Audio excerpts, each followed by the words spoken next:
Hello बच्चों, आज अपन mission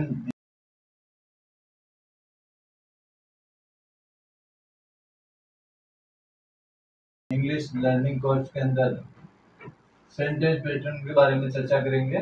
कल इसके बारे में अपन ने काफी कुछ किया था।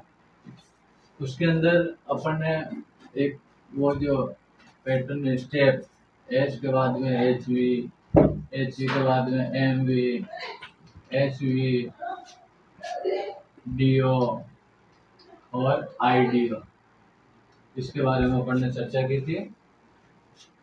ये एक फॉर्मूला है, ये स्टेप है हिंदी के सेंटेंस को इंग्लिश में कन्वर्ट करने के लिए।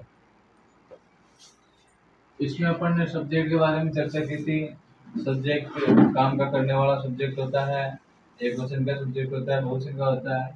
उसके बाद में एचवी के बारे में अपन ने चर्चा की थी कि हिंदी के सेंटेंस होते हैं, उसके लास्ट के अंदर जो शब्द लिखे होते हैं वो एचवी होती है। एचवी भी एक वचन और बहुवचन की होती है। इसके बाद में अपन ने चर्चा की थी एमवी के बारे में। एमवी का मतलब इस सब्जेक्ट के द्वारा जो किया जाने वाला काम, मतलब जो सब्जेक्ट करता है वो क्या काम कर रहा है, वो एमवी होती है। एमवी के बारे में अपन ने विस्तृत जानकारी हासिल करी थी।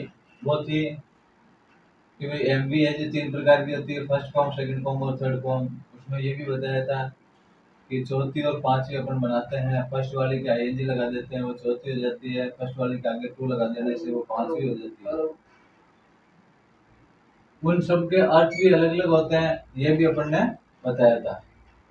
प्रत्येक फर्स्ट फॉर्म का अलग अर्थ होता है, सेकंड फॉर्म का अलग अर्थ होता है और थर्ड फॉर्म का अलग अर्थ होता है, चौथी का अलग अर्थ होता है, पांचवी का अलग अर्थ होता है। इसके लिए मैंने आपको प्रैक्टिस भी दी थी। आप लोगों ने वीडियो देखा होगा तो उसकी प्रैक्टिस की होगी और उसमें कमेंट दिया होगा तो मैं उसका रिस्पॉन्स आज दे दूंगा। इसके बाद में अपन चर्चा करेंगे एचवी के बारे में। एचवी का मतलब होता है subordinate verb. Subordinate verb, subordinate verb का मतलब होता है उपक्रिया। उपक्रिया का मतलब होता है वो एक क्रिया थी जो सही क्रिया के पास में, जो हिंदी के अंदर जो लास्ट में सही क्रिया होती है उसके जस्ट पास में होती है, वो तो होती है एमवी। उसके अलावा वाक्य में बहुत सारी क्रियाएं होती है, एक से अलग भी क्रियाएं आ जाती है, दो दो तीन तीन क्रियाएं आ जाती है। तो जो सही क्रिया के पास में होती है वो तो एमवी होती है। उसके अलावा कहीं दूसरी जगह सेंटेंस में, दूसरी जगह, तीसरी जगह लिखा हुआ है, वो उपक्रिया है। और उपक्रिया का मतलब है ऐसी क्रिया जिसके कर लगा हुआ हो, जिसके हुए लगा हुआ हो, जिसके के लिए लिखा हुआ, के लिए लिखा हो। जैसे जाने के लिए, आने के लिए, बोलने के लिए, जाकर, देखकर, सुनकर, जाते हुए, आते हुए। ऐसे जो शब्द होते हैं जिनके हुए लगा हुआ हो, के लिए लगा हुआ हो या कर लगा हुआ हो, वो अपनी सबऑर्डिनेट वर्ब होती है और वो मुख्य क्रिया के बाद में लिखी जाती है। यदि सब्जेक्ट अकेला है, एचवी अकेली है और इन दोनों को जोड़ना है तो इसको आईएनजी वाले जोड़ेंगे तब तो कोई दिक्कत ही नहीं है। जब पांचवी वाली यानी कर वाली जोड़नी है तो इसके आगे टू लगा के सबऑर्डिनेट वर्ब जोड़ देंगे। जैसे एक वाक्य है, राम खाना खाते हुए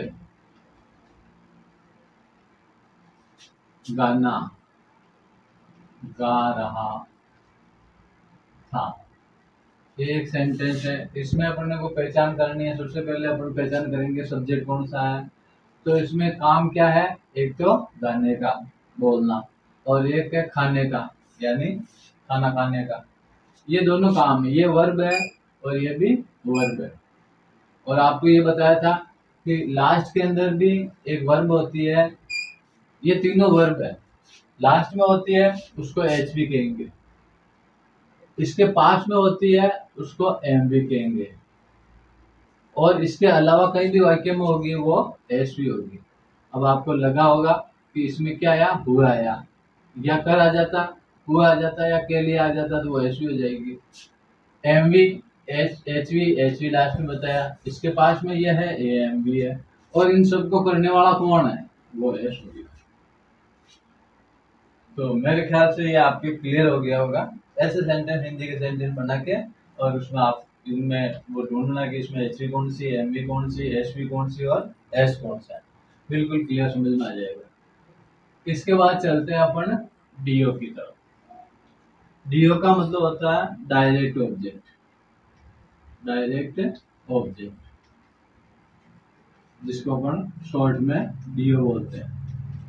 डायरेक्ट ऑब्जेक्ट का मतलब होता है, ऑब्जेक्ट का मतलब कर्म, प्रत्यक्ष कर्म। अब प्रत्यक्ष कर्म क्या होता है वो अपने को सीखना है। आईडीओ क्या होता है, अप्रत्यक्ष कर्म का क्या होता है वो अपने को सीखना है। प्रत्यक्ष कर्म का मतलब होता है सर्वनाम वाले ऑब्जेक्ट। अपन जब प्रोनाउन सीखेंगे और उस प्रोनाउन में जो तीसरी लाइन सर्वनाम, प्रोनाउन का मतलब सर्वनाम, और सर्वनाम सब्जेक्टिव सर्वनाम, पजेसिव सर्वनाम और ऑब्जेक्टिव सर्वनाम। जो ऑब्जेक्टिव सर्वनाम है वो अपने डायरेक्ट ऑब्जेक्ट कहलाता है। कैसे? जैसे आई, माई और मी। इसमें ये जो मी आया ये डायरेक्ट ऑब्जेक्ट है, इसमें जो आई आया ये सब्जेक्टिव है। सब्जेक्टिव, पजेसिव और ऑब्जेक्टिव। मेरा मतलब ये है कि सर्वनाम में जो तीसरी लाइन में जो लिखा हुआ ऑब्जेक्टिव वो ही अपना डायरेक्ट ऑब्जेक्ट होता है। अब ये कौन कौन से होते हैं मैं आपको बता देता हूँ।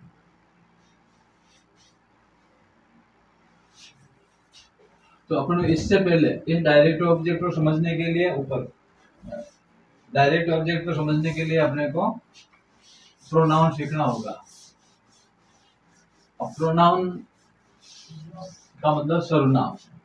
सर्वनाम का मतलब होता है कोई भी करता है उसके बदले कोई भी शब्द काम में लेते हैं। जैसे राम अजमेर जा रहा है, वह बस से जा रहा है। राम अजमेर जा रहा है तो राम तो हो गया नाउन यानी संज्ञा, और संज्ञा के बदले अपन बाद में वापस राम नहीं बोल रहे हैं, उसकी जगह अपन बोल दिया वह, तो ये क्या कहलाता है? सर्वनाम। तो प्रोनाउन का मतलब होता है सर्वनाम। जो नाउन के बदले काम आता है वो प्रोनाउन, उसको कहते हैं सर्वनाम। सर्वनाम कौन से होते हैं? एक तो सब्जेक्टिव, एक होता है पजेसिव और एक होता है ऑब्जेक्टिव। इसके आगे भी होते हैं, उसकी चर्चा अपन जैसे जैसे जरूरत पड़ेगी। रिफ्लेक्सिव और होता है वो अपन करेंगे। फिलहाल अपन इनको इस तरीके से करेंगे। कर्ता कारक, ये अधिकार कारक, और ये जो ऑब्जेक्टिव होता है इसको कहते हैं कर्म कारक। और ये जो कर्म कारक है इसी को अपन डायरेक्ट ऑब्जेक्ट कहेंगे।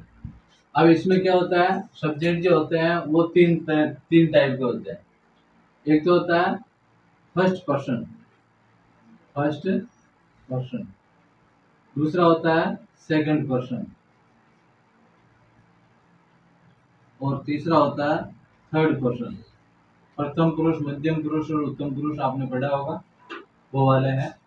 अब जिसमें आई और वी ये दोनों फर्स्ट पर्सन के होता है, यू सेकंड पर्सन, इसको अच्छी तरह से समझना। और थर्ड पर्सन में होता है ही, शी, इट और दे। ये एक कर्ता के रूप में होता है। पजेसिव, इस आई का पजेसिव होता है माई, और इस आई का ऑब्जेक्टिव होता है मी। वी का पजेसिव होता है आवर, और ऑब्जेक्टिव होता है अस। यू का पजेसिव होता है योवर, और ऑब्जेक्टिव होता है यू। ही का पजेसिव होता है हिज, जो लड़के के लिए काम में लिया जाता है, इसका ऑब्जेक्टिव होता है हिम। सी लड़की के लिए काम में आता है और इसका पजेसिव होता है हर, और ऑब्जेक्टिव होगा हर। इट का इट्स और इट। दे का देयर और देम। ये आपको टेबल अपनी नोटबुक में बना लेनी है। ये वाले कर्ता कारक, ये वाले अधिकार कारक और ये कर्म कारक, यानी सब्जेक्टिव, पजेसिव और ऑब्जेक्टिव। इनके तीन रूप मैंने बताया। फर्स्ट पर्सन यानी बोलने वाला, सेकंड पर्सन यानी सुनने वाला, और थर्ड पर्सन यानी जिसके बारे में बात कर रहे हैं। तो अब ये आपको समझ में आ गया होगा फर्स्ट पर्सन होता है बोलने वाला, वक्ता। सेकंड पर्सन होता है सुनने वाला, और थर्ड पर्सन होता है जिसके बारे में अपन बात कर रहे हैं, जिसके बारे में बात की जाए।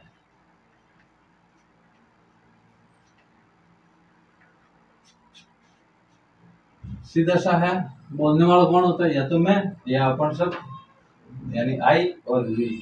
ये फर्स्ट पर्सन हो गया। सेकंड पर्सन मैं बोल रहा हूँ, आप लोग सुन रहे हो तो आप सुनने वाला सेकंड पर्सन। और अपन किसी राम की बात कर रहे हैं, श्याम की बात कर रहे हैं, उसकी बात कर रहे हैं, तो वो थर्ड पर्सन है जो यहाँ नहीं है। अपन दोनों, मैं बोल रहा हूँ आप सुन रहे हो, जिसकी बात कर रहे हैं वो थर्ड पर्सन। आई का मतलब होता है मैं या मैंने। वी का मतलब होता है हम या हमने। वी का मतलब होता है तुम या तुमने। ही का मतलब होता है वह या उसने। इसकी डिटेल अपन और लिखेंगे, फिलहाल केवल बताने के लिए। वह या उसने, यह या इसने, वे या उन्होंने।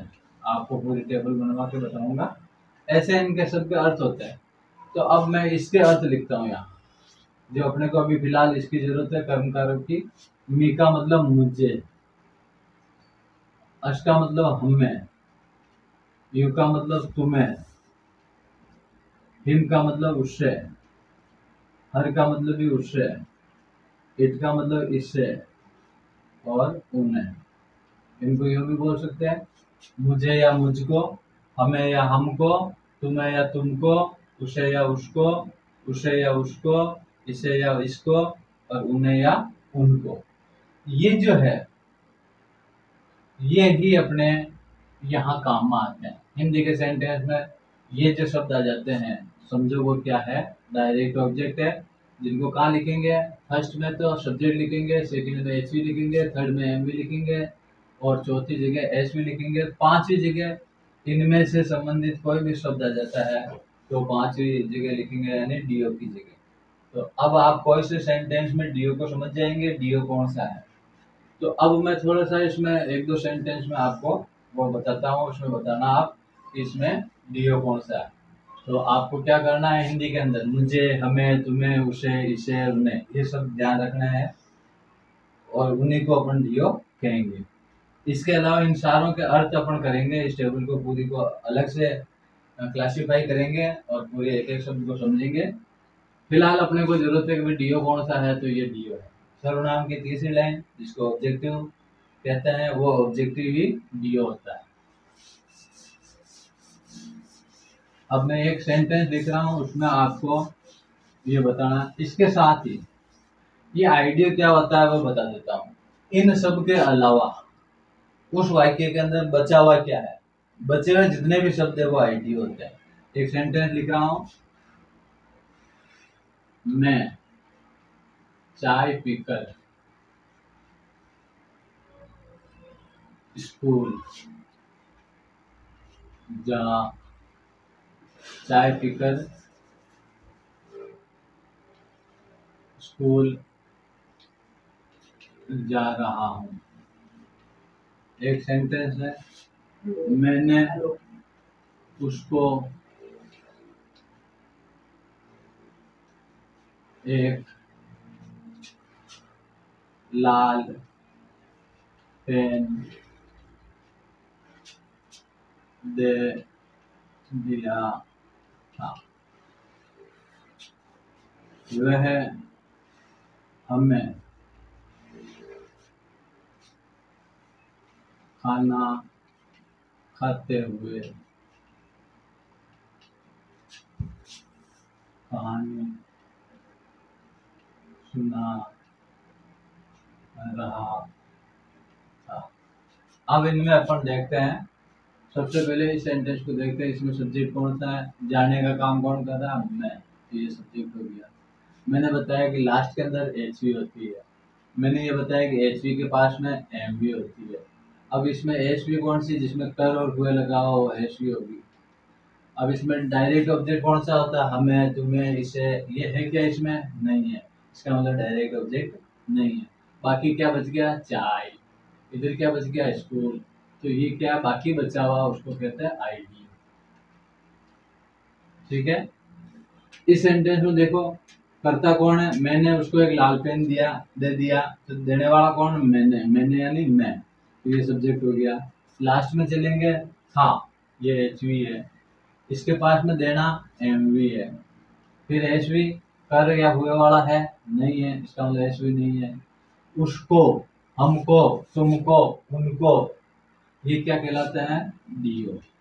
और बाकी बच गया जी, क्या हो गया, आईडीओ। इस सेंटेंस में देखेंगे काम करने वाला कौन है, वह है। लास्ट में जाएंगे, रहा था क्या होगी, एचवी। फिर इसके पास वाली क्या हो गई, एमवी। फिर हुए वाली क्या हो गई, एचवी। फिर हमें, उन्हें, तुम, उन्हें, हमें, तुम्हें, उन्हें, ये क्या कहलाएगा, डीओ। और बाकी बच गया ये और कहानी, ये क्या हो जाएगा, आईडीओ।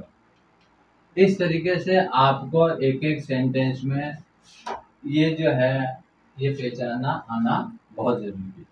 यदि आपको ये पहचानने में आ गया कि ये सब्जेक्ट है, ये एचवी है, ये एमवी है, ये एसवी है, डीओ है, ये आईडीओ है, बस इनको आपको इसके अंदर रखना है। जैसे एचवी या लास्ट में आ रहा है, इसको सेकंड नंबर पर लिखो। एमवी लास्ट के पास में आ रहा है, इसको थर्ड नंबर पर लिखो। फिर एचवी है तो उसको चौथे नंबर पर लिखो। फिर डीओ है तो उसको पांचवें नंबर पर लिखो। बाकी बचा हुआ उसको छठे नंबर पर लिखो। एक एक सेंटेंस के अपन ऐसे सेंटेंस बनाएंगे। पहले आपको अच्छी तरह से ये समझ में आ जाना चाहिए कि भाई इसके अंदर एस कौन सा है, एच कौन सा है। इसमें यदि आपको कोई प्रॉब्लम आ रही है तो आप मुझे कमेंट बॉक्स में लिखे, मैं आपको फिर से समझाऊंगा। ये निःशुल्क शिक्षा है, इसलिए आपको इत्मीनान से आराम से पढ़ना है। स्लो इसलिए पढ़ा रहा हूँ क्योंकि ये सारी चीजें आपको बेस के रूप में नई तरीके से सिखा रहा हूँ। मतलब एक एक चीज को क्लियर करके ही अपन आगे बढ़ेंगे। तो आज को इस टॉपिक को अपन यहीं छोड़ते हैं। इसके लिए आपको क्या करना है, घर पे अपनी नोटबुक में ऐसे सेंटेंस लिखने हैं। ऐसे सेंटेंस में आपको एस, जैसे मैंने लिखा है, इसमें एस कौन सा है, इसमें एच वी कौन सी, एम वी कौन सी, ऐसे बहुत सारे सेंटेंस लिखे और उसमें आप इनको ढूंढना और उनके नीचे लिखना है कि ये एस है, ये एच वी है, ये एम वी है, ये एस वी है, ये डी ओ है या आई डी। ऐसी प्रैक्टिस आप अपनी नोटबुक में करना है। जब तक ये क्लियर नहीं होगा तब तक अपन आगे नहीं बढ़ेंगे, क्योंकि आगे बढ़ने पर फिर प्रॉब्लम आएगी कि इसमें एच वी कौन सा है, इसमें एच वी कौन सी है, वो समझ में नहीं आएगा तो फिर अपन सेंटेंस नहीं निर्माण कर सकते। इसलिए आपको ये काम करना है अपनी नोटबुक में। मैं कुछ सेंटेंस दे रहा हूँ, उन सेंटेंस को आपको अपनी नोटबुक में बनाना है और अपनी तरफ से भी बनाना है। मैं दे रहा हूँ उनको भी आपको अपनी नोटबुक में तैयार करना है। वह मुझे रोजाना सब्जी बेचता है।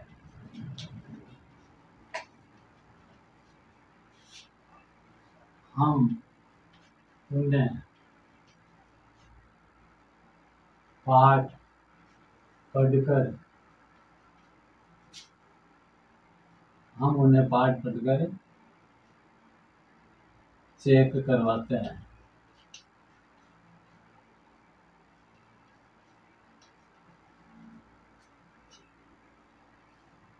तुम हमें चाय पीकर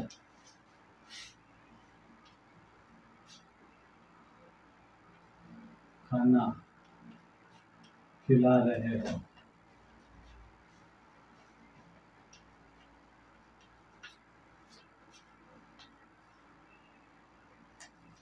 शायद राम आज उन्हें यहाँ लेकर आएगा।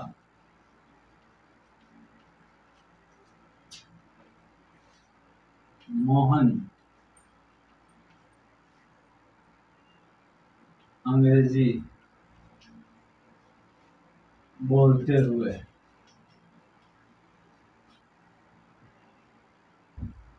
उन्हें सिखा रहा है। हाँ, अब ये जो सेंटेंस है आप अपने नोटबुक में लिखें और इसके अंदर एच कौन सा है, एच वी कौन सा है, एम वी कौन सा है, एस वी कौन सा है, डी ओ कौन सा है, आई डी ओ कौन सा है, जैसे मैंने इससे पहले सेंटेंस में बताए थे वैसे आप अपने नोटबुक में लिखें और उसको मेरे कमेंट बॉक्स में डालें कि सर मैंने ये किया है, क्या ये सही है। इसमें यदि कोई प्रॉब्लम आती है तो उसको भी लिखिए कि हमें ए समझ में नहीं आ रहा है, आई डी ओ समझ में नहीं आ रहा है, डी ओ समझ में नहीं आ रहा है, तो आप इनको अपने नोटबुक में करेंगे। कल अपन इनकी प्रैक्टिस के बाद में अपन सेंटेंस बनाएंगे, छोटे छोटे सेंटेंस से चालू करेंगे और अपन बिल्कुल इजी वे में ये अपन काम कर लेंगे। आपको लगेगा कि वास्तव में इंग्लिश बिल्कुल इजी है। So I request you to complete this types of practice in your notebook, then you will be able to understand every sentence pattern. Okay बच्चों, इस चैनल को आप सब्सक्राइब करें और इसको शेयर करें, शेयर जरूर करें अपने दोस्तों को ताकि उनको भी ये फायदा मिले। ये निःशुल्क है, आप आराम से पढ़ें। इसमें कोई भी दिक्कत हो तो मुझे कमेंट में जरूर